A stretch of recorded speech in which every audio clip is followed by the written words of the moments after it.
ಅದಕ್ಕೆ ನಾವು ಅಂತ ಟ್ರೈನಿಂಗ್ ಎಲ್ಲ ಕೊಡಲ್ಲ. ನಾನು ಟ್ರೈನಿಂಗ್ ತಗೊಂಡಿರೋದು ಬೆಂಗಳೂರು ಯೂನಿವರ್ಸಿಟಿ ಮತ್ತು ಫುಟ್ಪಾತ್ ಅಲ್ಲಿ, ನಾಗ್ಪುರ್ ಯೂನಿವರ್ಸಿಟಿಲಿ ಅಲ್ಲ. 2 ಪ್ರಪಂಚಕ್ಕೆ ನಾಗ್ಪುರ್ ಯೂನಿವರ್ಸಿಟಿಯಿಂದ ಒಳ್ಳೆ ಪ್ರಧಾನಮಂತ್ರಿಗಳಿಗೆ ಕೊಟ್ಟಿದ್ರಿ ಅಂದ್ರಲ್ಲ, ಕೀರ್ತಿ ಅಪಕೀರ್ತಿ ಅನ್ನೋದು 2 ಸಹ ಇರುತ್ತೆ. ಎಪ್ಸ್ಟೀನ್ ಫೈಲ್ ಅಲ್ಲಿ ದೇಶದ ಮಾನ ಮರ್ಯಾದೆ ಎಲ್ಲ ಹರಾಜಾಗ್ಬಿಟ್ಟಿದೆ. ಎಷ್ಟು ಕೀರ್ತಿ ಇದೆ ಅನ್ನೋದು ಎಲ್ಲರೂ ಪ್ರಪಂಚ ನೋಡಿದೆ. ಡೊನಾಲ್ಡ್ ಟ್ರಂಪ್ ಹೇಳ್ತಾರೆ ದೇಶದ ಪ್ರಧಾನಮಂತ್ರಿನ ಡ್ಯಾನ್ಸ್ ಮಾಡಿಸ್ತೀನಿ ಅಂತ ಹೇಳಿದೆ. ಕೀರ್ತಿನ. ಧನ್ಯವಾದಗಳು ಸಭಾಪತಿಗಳೇ. ಮೊದಲನೇದಾಗಿ ತಮಗೆ ಸಭಾಪತಿಗಳ ಸ್ಥಾನವನ್ನು ತಾವು ಅಲಂಕರಿಸಿದ್ದೀರಿ. ಅದಕ್ಕೋಸ್ಕರ ವೈಯಕ್ತಿಕವಾಗಿ ಮತ್ತು ನನ್ನ ಪಕ್ಷದ ಪರವಾಗಿ ತಮಗೆ ಉತ್ಪೂರ್ವಕವಾದ ಅಭಿನಂದನೆಗಳನ್ನು ಸಲ್ಲಿಸ್ತೇನೆ. ಅದರ ಜೊತೆಗೆ ಕಾಂಗ್ರೆಸ್ ಪಕ್ಷದ ಶ್ರೇಷ್ಠ ನಾಯಕತ್ವ ಸೋನಿಯಾ ಗಾಂಧಿ ಅವರು ಇರ್ಬೋದು, ಮಲ್ಲಿಕಾರ್ಜುನ್ ಖರ್ಗೆ ಅವರು ಇರ್ಬೋದು, ರಾಹುಲ್ ಗಾಂಧಿ ಅವರು ಇರ್ಬೋದು, ತಮ್ಮನ್ನ ಈ ಸ್ಥಾನಕ್ಕೆ ಆಯ್ಕೆ ಮಾಡೋದಕ್ಕೋಸ್ಕರ ಅವ್ರಿಗೂ ಸಹ ಧನ್ಯವಾದಗಳನ್ನು ಹೇಳಲಿಕ್ಕೆ ಇಚ್ಛೆ ಬೀಳ್ತೇನೆ. ಇದರಲ್ಲಿ ಪ್ರಜಾಪ್ರಭುತ್ವದಲ್ಲಿ ಈಗಾಗಲೇ ಕೆಲವರು ಮಾತಾಡಿದರು, ಮತ್ತೆ ಮುಖ್ಯಮಂತ್ರಿಗಳು ಅಲ್ಲೂ ಭಾಷಣ ಮಾಡಿದ್ದು ಕೇಳಿದೆ. ಶಾಸಕಾಂಗ, ಕಾರ್ಯಾಂಗ ಮತ್ತು ನ್ಯಾಯಾಂಗ ಇದರಲ್ಲಿ ಏನಾದರೂ ವೈಫಲ್ಯಗಳಾದರೆ ಅದರ ಕಾರ್ಯ ಪ್ರವೃತ್ತಿಯಲ್ಲಿ, ಆಗ ದೇಶ ಸ್ಥಿರ ಮತ್ತು ಸರಿಯಾಗಿದ್ದರೆ ಮಾತ್ರ ದೇಶ ಸ್ಥಿರ ಮತ್ತು ಸುಭಿಕ್ಷೆಯಲ್ಲಿರುತ್ತೆ. ಅದರ ಜೊತೆಗೆ ತಾವು ಈ ಒಂದು ಸ್ಥಾನವನ್ನು ಅಲಂಕಾರ ಮಾಡಿದ್ದೀರಿ. ತಮ್ಮ ಬಯೋಡೇಟಾ ನಮಗೇನು ಹೊಸದಲ್ಲ. ನಾನು ರಾಜಕಾರಣದಲ್ಲಿ ಮೊದಲನೇ ಇನ್ನಿಂಗ್ಸ್ ಮುಗಿಸಿದಾಗ 83ನಲ್ಲಿ ನೀವು ಇನ್ನಿಂಗ್ಸ್ ಪ್ರಾರಂಭ ಮಾಡಿದಿರಿ. NSU ವಿದ್ಯಾರ್ಥಿ ಸಂಘದಿಂದ ಪ್ರಾರ್ಥನೆ ಮಾಡಿದಿರಿ. ನೀವು ಶೇಷಾಪುರಂ ಕಾಲೇಜಲ್ಲಿ ಕಾಲೇಜ್ ಅಧ್ಯಕ್ಷರಾಗಿದ್ದಿರಿ. ಅಲ್ಲಿ ನನ್ನ ಮೇಷ್ಟ್ರು, ಅವರು RSSನ ಪ್ರಮುಖರವರು, ಸೋಮ್ಯಾಜುಲು ಅಂತೇಳಿ ಸರಸಂಘ ಚಾಲಕರ ಲೆವೆಲಲ್ಲಿ ಇದ್ದವರು. ಅವರು ನಿಮಗೆ ಪ್ರಿನ್ಸಿಪಾಲು, ನನಗೆ ಮಾತ್ರ ಅವ್ರು ಮೇಷ್ಟ್ರಿದ್ರು. ಅವರು ಆವಾಗ ಫೋನ್ ಮಾಡೋರು ನನಗೆ, ಏನಪ್ಪ ನಿಮ್ಮ ಸಲೀಂ ಅಹಮದ್ ಅವರು ಇಷ್ಟು ಗಲಾಟೆ ಮಾಡಿಸ್ತಾರೆ ಅಂತ ಹೇಳಿ. ನಾನು ಆ ಥರ ಮನುಷ್ಯ ಅಲ್ಲ ಸರ್, ಅವರು ಭಾಳ ಸೌಮ್ಯ ಸ್ವಭಾವದವರು. ಕೆಲವು ಪ್ರತಿಭಟನೆಗಳು ಮಾಡ್ಬೋದು, ಅದು ಗಲಾಟೆ ಅಂತ ಹೇಳ್ಬೇಡಿ ಅಂತ. ಇಲ್ಲ ದಿನ ಯಾವುದಾದ್ರೂ ಒಂದು ಇಶ್ಯೂ ತಗೊಂಡು ಬರ್ತಾರೆ ಅಂತ ಹೇಳಿ. ಈಗ ನೀವು 45 ವರ್ಷದ ಸುದೀರ್ಘವಾಗಿ ಕಾಂಗ್ರೆಸ್ ಪಕ್ಷದಲ್ಲಿದ್ದು ನೀವು ನನಗೆ ರಾಜೀನಾಮೆ ಕಳಿಸ್ಬಿಟ್ರಿ. ನನಗೆ ರಾಜೀನಾಮೆ ತಗೊಳಕ್ಕೆ ಇಷ್ಟ ಇರಲಿಲ್ಲ, ಆದರೆ ವಿಧಿ ಇಲ್ಲ. ಹೈಕಮಾಂಡ್ ಅವರು ತಮ್ಮನ್ನ ಅಲ್ಲಿ ನೇಮಕ ಮಾಡಿದ ತಕ್ಷಣ ಅದನ್ನು ರಾಜೀನಾಮೆಯನ್ನು ನಾನು ಒಪ್ಪಿಕೊಂಡು ನಾನು ಕೂಡ ಇದನ್ನು ಕೊಟ್ಟಿದ್ದೀನಿ. ಆ ಸ್ಥಾನದಲ್ಲಿ ಕೂತಾಗ ಅದರಲ್ಲಿ ಬಹಳ 3 ತಮ್ಮನ್ನು ಆಯ್ಕೆ ಮಾಡೋ ಸಂದರ್ಭದಲ್ಲಿ ತಮ್ಮ 3 ಏನು ಅಂತೀರಾ ಕ್ವಾಲಿಟೀಸ್ ಏನಿದೆ, ಒಬ್ಬ ಮನುಷ್ಯನಿಗೆ ಇರಬೇಕಾದಂಥ ಗುಣಗಳೇನಿದೆ, ಬುದ್ಧಿ, ಸಾಮರ್ಥ್ಯ, ಪ್ರಾಮಾಣಿಕತೆ. ಆದರೆ ಬುದ್ಧಿ ಮತ್ತು ಸಾಮರ್ಥ್ಯ ಏನಕ್ಕೂ ಕೆಲಸಕ್ಕೆ ಬರಲ್ಲ ಪ್ರಾಮಾಣಿಕರಾಗಿಲ್ಲ ಅಂದರೆ. ನೀವೊಬ್ಬ ಪ್ರಾಮಾಣಿಕ ವ್ಯಕ್ತಿ, ಇಷ್ಟು ಸುದೀರ್ಘ ಜೀವನದಲ್ಲಿ ಎಲ್ಲೂ ಸಹ ಕಪ್ಪು ಚುಕ್ಕೆಯಿಂದ ಬಂದಿರತಕ್ಕಂಥ ವ್ಯಕ್ತಿಯನ್ನು ನಾವು ಆಯ್ಕೆ ಮಾಡಿರೋದು ನನಗೂ ಹೆಮ್ಮೆ, ಪಕ್ಷಕ್ಕೂ ಹೆಮ್ಮೆ, ರಾಜ್ಯಕ್ಕೂ ಸಹ ಹೆಮ್ಮೆ ಅಂತೇಳಿ ನನಗೆ ಅನಿಸುತ್ತೆ. ಅದರಲ್ಲಿ ನಾವು ಹೋರಾಟದ ರಾಜಕೀಯ ಮತ್ತು ರಾಜಕೀಯದಲ್ಲಿ 2 ಥರ ಇದೆ, ಹೋರಾಟದ ರಾಜಕೀಯ ಮತ್ತು ಅಧಿಕಾರ ರಾಜಕೀಯ. ಹೋರಾಟದ ರಾಜಕೀಯದಲ್ಲಿ ಜನಸಾಮಾನ್ಯರ ಅರಿವನ್ನು ಮೇಲ್ದರ್ಜೆಗೆ ತೆಗೆದುಕೊಂಡು ಹೋಗುತ್ತೆ.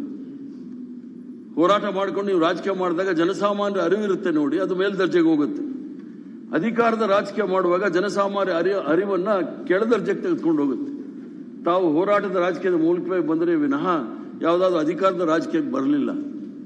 ತಮ್ಮ ಅನುಭವ ನನ್ನಷ್ಟಿಲ್ಲದೆ ಇದ್ರೂ ಸಹ ಅಖಿಲ ಭಾರತ ಮಟ್ಟದಲ್ಲಿ ನೀವು ಯುವ ಕಾಂಗ್ರೆಸ್ ಅಲ್ಲಿ NSU ಅಲ್ಲಿ ಆಲ್ ಇಂಡಿಯಾ ಅಧ್ಯಕ್ಷರಾಗಿದ್ರಿ.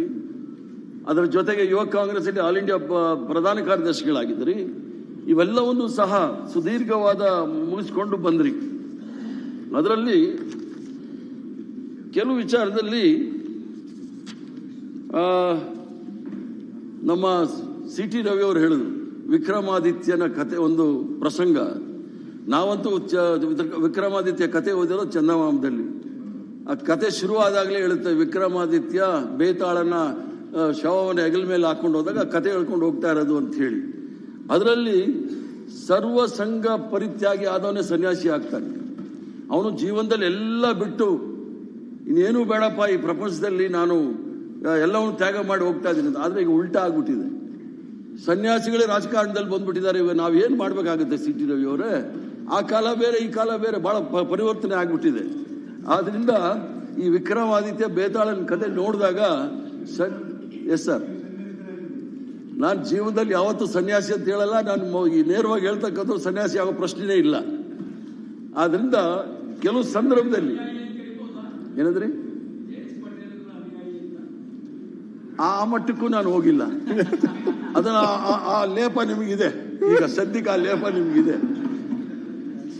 ಸೊ ಅದರ ಜೊತೆಗೆ ಕೆಲವು ವಿಚಾರದಲ್ಲಿ ಈಗ ಸಲೀಂ ಅಹಮದ್ ರವರು ಕರ್ನಾಟಕ ರಾಜ್ಯ ಪ್ರದೇಶ ಕಾಂಗ್ರೆಸ್ ಕಮಿಟಿಯ ಕಾರ್ಯಾಧ್ಯಕ್ಷರಾಗಿದ್ದರು.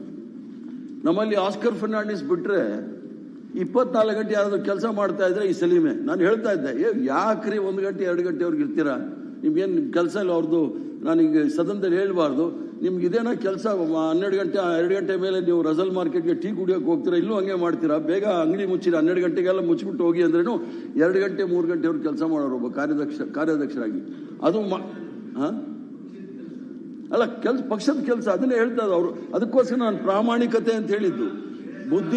ಬುದ್ಧಿ ಮತ್ತು ಸಾಮರ್ಥ್ಯ ಕೆಲಸಕ್ಕೆ ಬರೋದಿಲ್ಲ, ಪ್ರಾಮಾಣಿಕತೆ ಇರಲಿಲ್ಲ ಅಂತ. ಪ್ರಾಮಾಣಿಕವಾಗಿ ಕೆಲಸ ಮಾಡಿದಂತಹ ವ್ಯಕ್ತಿನ ನಾವು ಪಕ್ಷದಲ್ಲಿ ನಾವು ಕಳ್ಕೊಳ್ತಾ ಇದ್ದೀವಿ. ಹಂಗಾರೆ ಸದನನೂ ಕೂಡ 2 ಗಂಟೆವರೆಗೆ ನಡೆಸ್ತಾರೆ ಅಂತ ಮುನ್ಸೂಚನೆಗೆ ಹೇಳ್ತಾ ಇದ್ದೀರಾ ಸರ್? ಗೋಳಿಗೋ ಅಲ್ಲ, ಅದು ಒಂದು ಎಚ್ಚರಿಕೆ ಕೊಡ್ತಾ ಇದ್ದೀವಿ. ಸೊ ಅದ್ರ ಜೊತೆಗೆ ಏನಂದ್ರಿ, ಅಲ್ಲ, ಯುಟಿ ಖಾದರ್ದು ಟ್ರೈನಿಂಗ್ ಬೇರೆ, ಯುಟಿ ಖಾದರ್ ಸೇವಾದಳ ಟ್ರೈನಿಂಗು, ಇವರು NSA, ಯೂತ್ ಕಾಂಗ್ರೆಸ್, ಮಹಿಳಾ ಕಾಂಗ್ರೆಸ್ ಒಂದ್ಬಿಟ್ಟು ಎಲ್ಲ ಕಡೆ ಟ್ರೈನಿಂಗ್ ತಗೊಂಡಿದ್ದಾರೆ ಇವರು. ಸೊ ಅದಕ್ಕೆ ಅದ್ರ ಜೊತೆಗೆ ಅವರು ಹೇಳ್ತೀನಿ ಕೇಳಿ, ಅವರು ಶೇಷಾಪುರಂ ಕಾಲೇಜಲ್ಲಿದ್ದಾಗ ನಮ್ಮ ಮುಖ್ಯಮಂತ್ರಿಗಳು ರೇಣುಕಾಚಾರ್ಯ ಕಾಲೇಜಲ್ಲಿ ವಿದ್ಯಾರ್ಥಿ ನಾಯಕರು. ಹೌದಲ್ವ ನೋಡ್ರಿ ಅಧ್ಯಕ್ಷರೇ, ಮುಖ್ಯಮಂತ್ರಿಗಳು ತಲೆ ಆಡಿಸ್ತಾ ಇದ್ದಾರೆ. ಎಲ್ಲ ವಿದ್ಯಾರ್ಥಿ ಸಂಘಟನೆಗಳಿಂದ ಬಂದವರು ನಮ್ಮಲ್ಲಿ ಬಹಳ ಪ್ರಮುಖವಾದ ಜಾಗದಲ್ಲಿ ಇರೋದು ನೋಡಿದಾಗ ನನಗೂ ಸಮಾಧಾನ ಆಗುತ್ತೆ. ಯಾಕಂದ್ರೆ ಪಕ್ಷ ಅನ್ಕೊಂಡೆ ಬಂದಿರ್ತಕ್ಕಂಥವ್ರು ನಾನು. ಅದ್ರ ಜೊತೆಗೆ ಅವ್ರು ನನ್ನ ಜೊತೆ ಇವರಿಬ್ರು ಸಹ ಕೊರಿಯಾಗಿ ಬಂದಿದ್ರು 89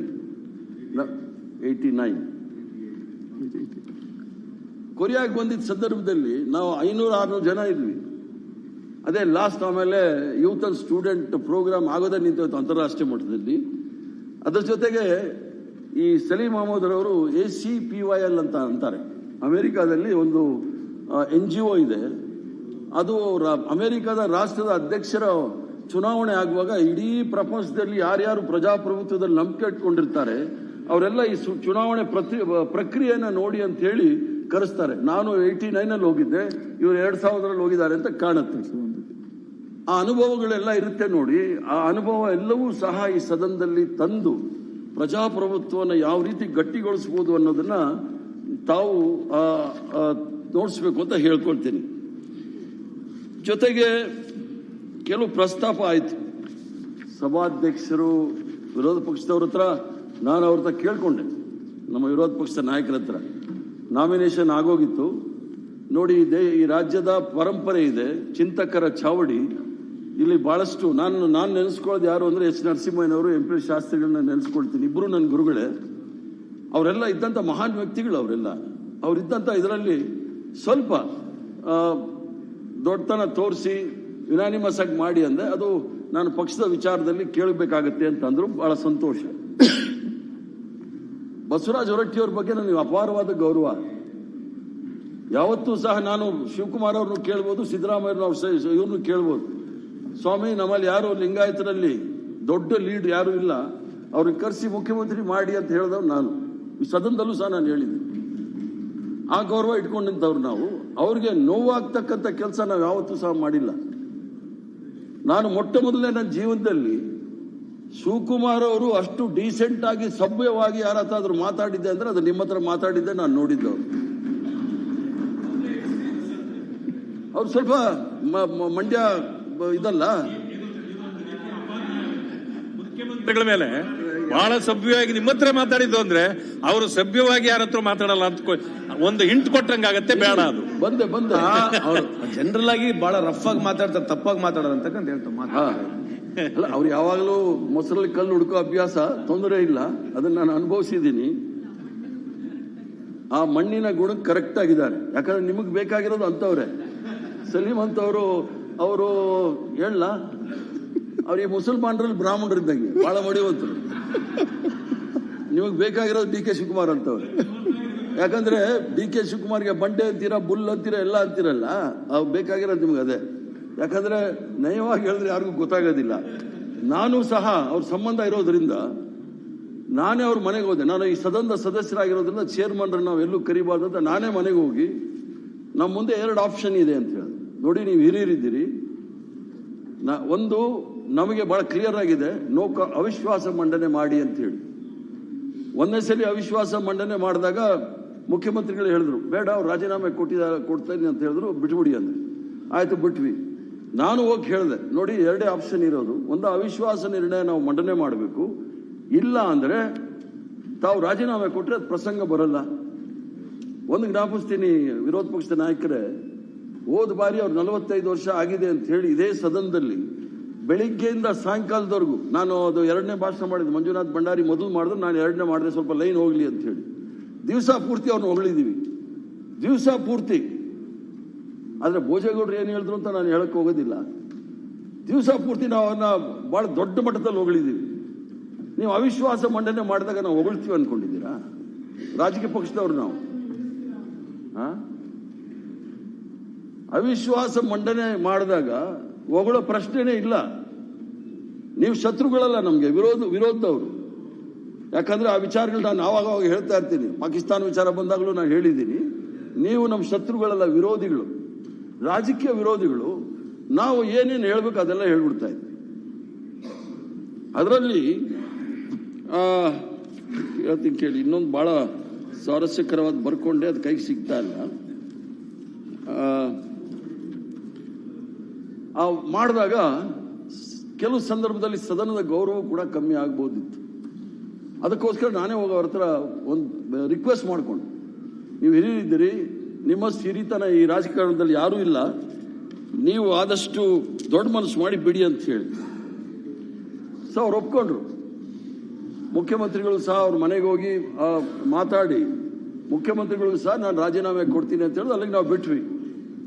ಆದರೆ 6ನೇ ತಾರೀಕು ಸಾಹೇಬ್ರೆ ನನಗೆ ಫೋನ್ ಮಾಡಿದ್ರು, ನೋಡಿ ಸ್ನೇಹಿತರು ಸಂಬಂಧಿಕರಿಂದ ಬಹಳ ಒತ್ತಡ ಇದೆ, ನಾನು ರಾಜೀನಾಮೆ ಕೊಡೋದಿಲ್ಲ ಅಂತ. ನಾನು ಮಾತಾಡ್ಬಿಟ್ಟು ಬೆಳಿಗ್ಗೆ ಹೇಳ್ತೀನಿ ಅಂದೆ. 7ನೇ ತಾರೀಕು ನನಗೆ ಬೇರೆ ಕಾರ್ಯಕ್ರಮವೂ ಇತ್ತು, ಆಲ್ ಇಂಡಿಯಾ OBC ಸಂಸ್ಥೆಯವರೆಲ್ಲ ಬಂದಿದ್ರು ಪಕ್ಷಾತೀತವಾಗಿ. ಅದನ್ನು ಮುಗಿಸ್ಕೊಂಡು ಬಂದಾಗ ಮುಖ್ಯಮಂತ್ರಿಗಳು, ನಮ್ಮೆಲ್ಲ ಪಕ್ಷದ ಸದಸ್ಯರು, ನಮ್ಮ ಗಾಯತ್ರಿ ಶಾಂತೇಗೌಡರನ್ನ ಪ್ರಮಾಣ ವಚನಕ್ಕೆ ಬಂದಿದ್ರು. ಸೊ ನಾನು ಬೇಗ ಬಂದಾಗ ಹೇಳಿದೆ, ಅವರು ಮುಖ್ಯಮಂತ್ರಿಗಳು ಇನ್ನೂ ರಾಜೀನಾಮೆ ಅಂತ ಹೇಳಿರಲಿಲ್ಲ, ಇನ್ನೂ ಮಾತಾಡ್ತಾ ಇದ್ರು. ಆ ಸಂದರ್ಭದಲ್ಲಿ ನಾನು ಹೇಳಿದೆ, ನೋಡಿ ನಾನು ಹೈಕಮಾಂಡ್ ಹತ್ರ ಮಾತಾಡಿದ್ದೀನಿ, ಅವರು ರಾಜೀನಾಮೆ ಕೊಡಕ್ಕೆ ಆಗೋದಿಲ್ಲ ಅಂತ ಇದ್ದಾರೆ, ಆದರೆ ನಿಮ್ಮಲ್ಲಿ ನಂಬರ್ಸ್ ಇದೆ, ನೀವು ಅವಿಶ್ವಾಸ ಮೂವ್ ಮಾಡಿ ಅಂತ. ಬಹಳ ಜಲ್ದಿ ಎಲ್ಲರನ್ನು ಕರೆಸಿ ಅವಿಶ್ವಾಸವನ್ನು ಮಂಡನೆ ಮಾಡಿದ್ರು.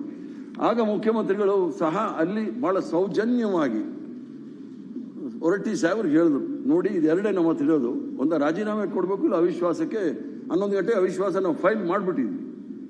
ನಾವು 1 ಗಂಟೆಗೆ ಹೋಗಿ ಅವ್ರನ್ನ ಕೇಳ್ಕೊಂಡು ಅಷ್ಟೊತ್ತಿಗೆ ನಾನು ರಾಜೀನಾಮೆ ಕೊಡ್ತೀನಿ ಅಂತ ಅವ್ರು ಹೇಳಿದ್ರು. ನಾನು ಯಾವುದ್ರ ಮೇಲೆ ಬೇಕಾದರೂ ಪ್ರಮಾಣ ಮಾಡೋಕ್ಕೆ ಸಿದ್ಧ ಇದ್ದೀನಿ. 1 ಗಂಟೆಗೆ ರಾಜೀನಾಮೆ ಕೊಡ್ತೀನಿ ಅಂದಾಗ ಅಲ್ಲಿ ಗುಂಪಿತ್ತಲ್ಲ, ಮುಖ್ಯಮಂತ್ರಿಗಳು ಹೇಳಿಷ್ಟೇ, ಅವ್ರ ಪ್ರೈವೇಟ್ ಸೆಕ್ರೆಟರಿನ ಕರೆದು ಅವ್ರ ಹತ್ರ ಮಾತಾಡೋಕ್ಕೆ ಹೇಳಿ ಅಂದರು. ಯಾರಿಗೂ ಫೋರ್ಸ್ ಮಾಡಲಿಲ್ಲ. ಅವ್ರಿಗೆ 80 ವರ್ಷ ಬಸವರಾಜ್ ಹೊರಟ್ಟಿ ಅವ್ರಿಗೆ ನಾವು ಯಾರಾದರೂ ಫೋರ್ಸ್ ಮಾಡೋಕ್ಕಾಗುತ್ತಾ? ಅಥವಾ ಆಪಾದನೆಗಳಿಗೆ ಬಂದಾಗ ನಾವೇನು ಮಕ್ಕಳ? ಹೇಳ್ತೀನಿ ಕೇಳಿ, ಇದು ಟೈಮ್ಸ್ ಆಫ್ ಇಂಡಿಯಾದಲ್ಲಿ ಏನು ಹೇಳುತ್ತೆ? ಟೈಮ್ಸ್ ಆಫ್ ಇಂಡಿಯಾದಲ್ಲಿ ಅವರೇ ತಾವೇ ಹೇಳಿರೋದು, was not force to quit, CM did not pressure me, Horatti. ಅದರ ಜೊತೆಗೆ ಹುದ್ದೆಯಿಂದ ಹೊರ ನಡೆದ ಹೊರಟ್ಟಿ ಗೌರವವನ್ನು ಉಳಿಸಿಕೊಳ್ಳುವ ನಡೆ ಅಂತ ಎಡಿಟೋರಿಯಲ್ಗಳೆಲ್ಲ ಬಂತು ಪ್ರಜಾವಾಣಿನಲ್ಲಿ. ರಾಜೀನಾಮೆಗೆ ಬಸವರಾಜ ಹೊರಟ್ಟಿಯವರು ಒಪ್ಪಿಗೆ. ಆಮೇಲೆ ಬೇರೆಯವರು, ನಿಮ್ಮ ಪಕ್ಷದವರು ತಾವೆಲ್ಲರೂ ಸಹ ಬೆದರಿಕೆ ಹಾಕಿ ರಾಜೀನಾಮೆ. ನಮ್ಮ ಹತ್ರ ಏನು ED ಇದೆಯಾ, CBI ಇದೆಯಾ, IT ಇದೆಯಾ? ಅವ್ರ ಮೂಲಕ ಬೆದರಿಸ್ಬಿಟ್ಟು ರಾಜೀನಾಮೆ ತಗೊಳಕ್ಕೆ. ಪ್ರಜಾಪ್ರಭುತ್ವದಲ್ಲಿ ನಮ್ಮ ಸಂಖ್ಯಾಬಲ ಇದೆ, ಅದರ ಮೇಲೆ ನಾವು ಆಗಲಿ ಚುನಾವಣೆ ಸದನದ ಚಿಂತಕರ ಚಾವಡಿಯ ಒಂದು ಘನತೆ ಗೌರವವನ್ನು ಕಾಪಾಡಬೇಕು ಅಂತೇಳಿ ಒಂದೇ ಒಂದು ವಿಚಾರದಲ್ಲಿ ನಾವು ಅಷ್ಟು ನಿಧಾನವಾಗಿ ಹೋಗಿರ್ತಕ್ಕಂಥದ್ದು. ಅದನ್ನ ಅವ್ರು ರಾಜೀನಾಮೆ ಕೊಟ್ಟಿರೋ ಪ್ರಶ್ನೆನೇ ಬರ್ತಾ ಇರಲಿಲ್ಲ. ಅವ್ರು ಹೇಳಿದಕ್ಕೋಸ್ಕರ ನಾವೆಲ್ಲರೂ ಸಹ ಹೋಗಿ ಅವ್ರ ಮೇಲೆ ಅಪಾರ ಗೌರವದಿಂದ ನಾವು ಹೋಗಿ ಹೇಳಿದ್ದೇವೆ ವಿನಃ ಅದರಲ್ಲಿ ಯಾವುದೇ ರೀತಿಯ ಅಗೌರವ ಆಗಲಿ, ಅವರ ಸ್ಥಾನಕ್ಕಾಗಲಿ ಅಗೌರವ ಆಗಲಿ, ಅವರ ವಯಸ್ಸಿಗಾಗಲಿ ಅಗೌರವವನ್ನು ಯಾರೂ ಸಹ ತೋರಿಸಲಿಲ್ಲ. ಆಗೇನಾದಿದ್ರೆ ನಾವು ನೇರವಾಗಿ ಮಾತಾಡೋ ಜನ, ಬೇರೆಯವ್ರು ಮಾತಾಡ್ತಾರಲ್ಲ ಗೊತ್ತಿಲ್ಲ, ನಾನಂತೂ ನೇರವಾಗಿ ಮಾತಾಡೋನು, ನೇರವಾಗಿ ಹೇಳ್ತಾ ಇದ್ವಿ ನಾವು. ಆದ್ರಿಂದ ಇದಕ್ಕೆ ದಯವಿಟ್ಟು ತೆರೆ ಹೇಳಿರಿ. ಯಾರೂ ಸಹ ನಿಮ್ಗೆ ಅದೊಂದು ಟೆಸ್ಟ್ ಬಂದ್ಬಿಟ್ಟಿದೆ, ಗುಂಡಾಗಿರಿ, ದಾದಾಗಿರಿ, ಏನಿವೆಲ್ಲ ಅದು ಈ ಒಂದು ಸ್ಥಾನದಲ್ಲಿ ಕೂತ್ರೆ ನಾವು ಮಾಡೋಕ್ಕಾಗುತ್ತ? ಮತ್ತೆ ನಮ್ಮ ಸಿ ಟಿ ರವಿಯವರು ಸಲೀಂ ಅಹಮದ್ ಅವ್ರಿಗೆ ಒಳ್ಳೆ ಸಲಹೆಗಳನ್ನ ಕೊಟ್ಟಿದ್ದಾರೆ. ವಿರೋಧ ಪಕ್ಷದವ್ರ ಕಡೆ ಜಾಸ್ತಿ ಅವಕಾಶಗಳನ್ನ ಕೊಡಿ ಅಂತ. ನಾನೂ ಸಹ ಸಲೀಂ ಅಹಮದ್ ಸಾಹೇಬ್ರೆ ಸಂಪೂರ್ಣವಾಗಿ ವಿರೋಧ ಪಕ್ಷದವರು ನಮ್ಮ ತಪ್ಪು ಒಪ್ಪುಗಳನ್ನ ಬಹಳ ಸ್ಪಷ್ಟವಾಗಿ ಹೇಳಲಿಕ್ಕೆ ಅವಕಾಶ ಮಾಡಿಕೊಡಿ. ಅವಾಗ್ಲಿಂದ ಅಲ್ಲೇ ಆ ಕಡೆ ನೋಡ್ತಾ ಇದ್ದೀನಿ ನಾನು. ನೀವು ನಮ್ಮ ಕಡೆ ನೋಡದೆ ಬಿಟ್ಬಿಟ್ರಿ ಈಗಲೇ. ಆವಾಗ ಕೇಳಿ ಅವ್ರು ಎಲ್ಲ ಕಡೆ ನೋಡಲೇ ಇಲ್ಲ ನಾನು. 45 ವರ್ಷದಿಂದ ಅವ್ರನ್ನೆಲ್ಲರನ್ನೂ ನೋಡಿದೀನಿ. ನಮ್ಮನ್ನ ಅದಕ್ಕೆ ಆವಾಗ್ಲಿಂದ ಇಲ್ಲೇ ಸಭಾಧ್ಯಕ್ಷರೇ ನೀವು ನೋಡಿ, ನಾವೊಂದು ಇನ್ನೂ 2 ಗಂಟೆ ಆಗಿಲ್ಲ, ಈಗಲೇ ನಮ್ಮನ್ನು ಮರ್ತೋಗ್ಬಿಟ್ರಿ ನೀವು. ಹಿಂಗಾದ್ರೆ ಹಿಂಗೆ ಅಧಿಕಾರ ಅನ್ನೋದು ಏನೇನು ಮಾಡುತ್ತೆ ನೋಡಿ, ನಮ್ಮವ್ರನ್ನೇ ಮರ್ತೋಗಿಸ್ಬಿಡ್ತೀರಿ. ನಿಜ, ಸಿ ಟಿ ರವಿ ಅವರು ಕೆಲವು ಸಂದರ್ಭದಲ್ಲಿ ಮಾತಾಡಿದಾಗ ಬಹಳ ಸಾಂದರ್ಭಿಕವಾಗಿ ಮಾತಾಡ್ತಾರೆ. ವಿರೋಧ ಪಕ್ಷದವ್ರು ಸಂಪೂರ್ಣವಾಗಿ ಅವಕಾಶ ಕೊಡಿ. ಲೋಕಸಭೆಯಲ್ಲಿ ಆಗ್ತಾ ಇದೆಯಲ್ಲ, ವಿರೋಧ ಪಕ್ಷದವ್ರು ಮಾತಾಡುವಾಗ ಮೈಕ್ ಆಫ್ ಮಾಡೋದು, ಅದು ಮಾತ್ರ ಮಾಡಕ್ ಹೋಗ್ಬಿಡಿ. ಯಾವತ್ತೂ ಮಾಡಬೇಡಿ, ಮೈಕ್ ಆಫ್ ಮಾಡೋ ಕೆಲಸ ಮಾಡಬೇಡಿ. ಚರ್ಚೆ ಚರ್ಚೆ ಚರ್ಚೆ ಬಂದಾಗ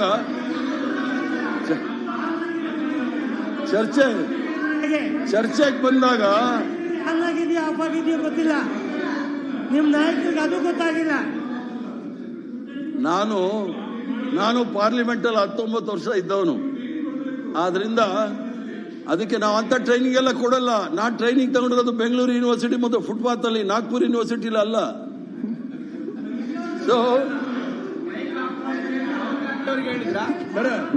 ಅಲ್ಲ, ಮೈಕ್ ಆಫ್ ಮಾಡಿರೋದ್ರ ಬಗ್ಗೆ ಆನಿದ್ದಾಗ್ಲೂ ಆಫ್ ಆಗಿದೆ ಅಂತಾರೆ. ಅವ್ರ ಬಗ್ಗೆ ಬಂದೆ ಅದಕ್ಕೂ ಉತ್ತರ ಕೊಡಲ್ಲ. ಟ್ರೈನಿಂಗ್ ತಗೊಂಡಿಲ್ಲ, ಈಗ ಟೆಲಿಪ್ರಾಂಪ್ಟರ್ದು ಟ್ರೈನಿಂಗ್ ತಗೊಂಡಿಲ್ಲ. ಈಗ ಸಭಾಧ್ಯಕ್ಷರೇ, ಯಾಕಂದ್ರೆ ಈಗ ಜನ್ಸಿ ನಮ್ದೆಲ್ಲ ಆಗೋಯ್ತು. ಜನ್ಸಿ ನೆಕ್ಸ್ಟ್ ಜನರೇಷನ್ ಬರ್ತಾ ಇದೆ. ಹರಿಪ್ರಸಾದ್ ಸರ್, ನಾಗ್ಪುರ ಅಂತ ಹೇಳಿದ್ರಿ, ನಾಗ್ಪುರದಿಂದ ಟ್ರೈನ್ಡ್ ಆಗಿರುವಂತವ್ರು 2 ಪ್ರಧಾನಮಂತ್ರಿ ಜಗತ್ತಿಗೆ ಕೀರ್ತಿ ತಂದಿದ್ದಾರೆ. ಭಾರತದ ಬಗ್ಗೆ ಜಗತ್ತಿಗೆ ಕೀರ್ತಿ ತಂದಿದ್ದಾರೆ. ಕೀರ್ತಿಯಿಂದ ನಾಗ್ಪುರದಿಂದ ಟ್ರೈನ್ಡ್ ಆಗಿರುವಂತ 2 ಪ್ರೈಮ್ ಮಿನಿಸ್ಟರ್ಸ್, ಅಟಲ್ ಬಿಹಾರಿ ವಾಜಪೇಯಿ ಮತ್ತು ನರೇಂದ್ರ ಮೋದಿ. ಬಂದೆ ಆಯ್ತು.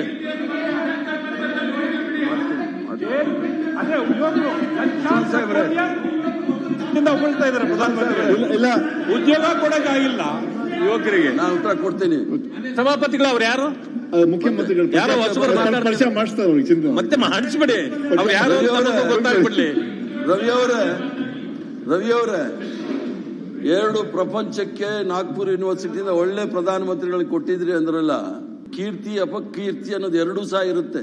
ಎಪ್ಸ್ಟೀನ್ ಫೈಲ್ ಅಲ್ಲಿ ದೇಶದ ಮಾನ ಮರ್ಯಾದೆ ಎಲ್ಲ ಹರಾಜಾಗ್ಬಿಟ್ಟಿದೆ. ಎಷ್ಟು ಕೀರ್ತಿ ಇದೆ ಅನ್ನೋದು ಎಲ್ಲರೂ ಪ್ರಪಂಚ ನೋಡಿದೆ. ಬಂದೇ ಇರಿ. ಅವನು ಡೊನಾಲ್ಡ್ ಟ್ರಂಪ್ ಹೇಳ್ತಾರೆ, ಅವನು ದೇಶದ ಪ್ರಧಾನಮಂತ್ರಿನ ಡ್ಯಾನ್ಸ್ ಮಾಡಿಸ್ತೀನಿ ಅಂತ ಹೇಳಿದ ಕೀರ್ತಿನ? ಆಯ್ತಾ? ನೆತನ್ಯಾಹು ಏನ್ ಹೇಳ್ತಾರೆ? ಇಸ್ರೇಲ್ ಪ್ರೈಮ್ ಮಿನಿಸ್ಟರ್ ನೆತನ್ಯಾಹು ಏನ್ ಹೇಳ್ತಾರೆ ಕೇಳಿ. ಇಷ್ಟೆಲ್ಲ ಕೀರ್ತಿ ಇರ್ತಕ್ಕಂಥ ಇವರು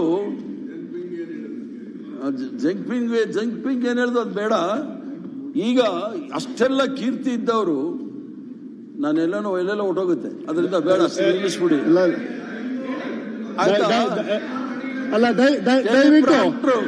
ದಯವಿಟ್ಟು ಅವ್ರು ಮಾತ್ರ ಮುಗಿಸ್ಲಿ. ಅಲ್ಲ ಮಾತಾಡಿ, ಆಮೇಲೆ ಮಾತಾಡೋ ಅವಕಾಶ ಸಿಗುತ್ತೆ, ಮಾತಾಡಿ. ಈಗ ಅವ್ರು ಮಾತಾಡಕ್ ಬಿಡಿ ನೀವು. ಸಭಾಧ್ಯಕ್ಷರೇ, ಬಹಳ ಬಹಳ ಬಹಳ ಅದ್ಭುತವಾದ ಪ್ರಧಾನಮಂತ್ರಿ ಅಂತಾರಲ್ಲ. ಸಭಾಧ್ಯಕ್ಷರೇ, 12 ವರ್ಷ ಆಯ್ತು, 12 ವರ್ಷ ಆಯ್ತು, 12 ವರ್ಷ ಆಯ್ತು. ಈ ದೇಶದ ಪ್ರಧಾನಮಂತ್ರಿ ಒಂದೇ ಒಂದು ಪತ್ರಿಕಾಗೋಷ್ಠಿಯನ್ನ ಮಾಡಿಲ್ಲ. ಅದು ಯಾವ ಕೀರ್ತಿ ಹೇಳಿ? ಸಭಾಪತಿಗಳೇ, ಇದನ್ನೆಲ್ಲ ಚರ್ಚೆ ಮಾಡೋಣ ಅಂದ್ರೆ ಈಗಲೇ ಮಾಡೋಣ. ಇದು ಅಭಿನಂದನೆಗಳು ಆಗ್ತಾ ಇಲ್ಲ. ನಾನು ಮಾಡಬೇಕು ಚರ್ಚೆ ಮಾಡೋಣ ಅಂತಂದ್ರೆ ನಮಗೂ ಮಾತಾಡ್ಲಿಕ್ಕೆ ಬಹಳ ಇದೆ. ಚರ್ಚೆ ಮಾಡೋಣ ಕೇಳಿ. ಅವ್ರು ಯಾರ ಹೆಸರನ್ನು ಆಡಳಿತಾತ್ಮಕ ವಿಚಾರಗಳನ್ನ ಚರ್ಚೆ ಮಾಡೋಣ ಅಂದ್ರೆ ಮಧ್ಯದಲ್ಲಿ ನೀವೇ ಎಂದು ಪ್ರಾರಂಭ ಮಾಡಿದ್ದು. ಅವರು ವಿಷಯದ ಮೇಲೆ ಇದ್ರು. ನಾಗ್ಪುರ್ ಯೂನಿವರ್ಸಿಟಿ ನಿಮಗೆ ಸಾಮರ್ಥ್ಯವನ್ನ ಅಳಿಯೋದು ಪತ್ರಿಕಾಗೋಷ್ಠಿಗಳಿಗೆ ಎಷ್ಟು ಮಾಡಿದ್ರು ಅಂತನೋ, ದೇಶಕ್ಕೆ ಎಷ್ಟು ಕೊಡುಗೆಗಳನ್ನ ಕೊಟ್ಟಿದ್ದಾರೆ, ಎಷ್ಟು ಪತ್ರಿಕಾಗೋಷ್ಠಿಯನ್ನ ಮಾಡಿದ್ದಾರೆ ಅನ್ನೋದ್ರ ಮೇಲೆ ಸಾಧನೆಯನ್ನ ನೀವು ಅಳಿತೀರಾ? ಪ್ರಧಾನಮಂತ್ರಿಯ ಸಾಧನೆಗಳನ್ನ ಜಗತ್ತೇ ಕೊಂಡಾಡ್ತಾ ಇದೆ. ಪತ್ರಿಕಾಗೋಷ್ಠಿ ಮಾಡೋದಲ್ಲ. ನಿಮಗೆ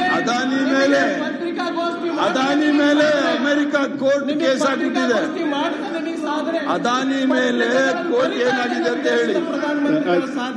ರವಿ ಆಯ್ತು, ದಯವಿಟ್ಟು ಒಂದ್ ನಿಮಿಷ, ದಯವಿಟ್ಟು ಅವ್ರು ಮಾತಾಡುವಾಗ ನಿಮ್ಗೆ ಅವಕಾಶ ಮಾಡ್ಕೊಡ್ತೀವಿ. ಏನ್ ಹೇಳ್ಬೇಕು ಹೇಳಿ ಅವರು.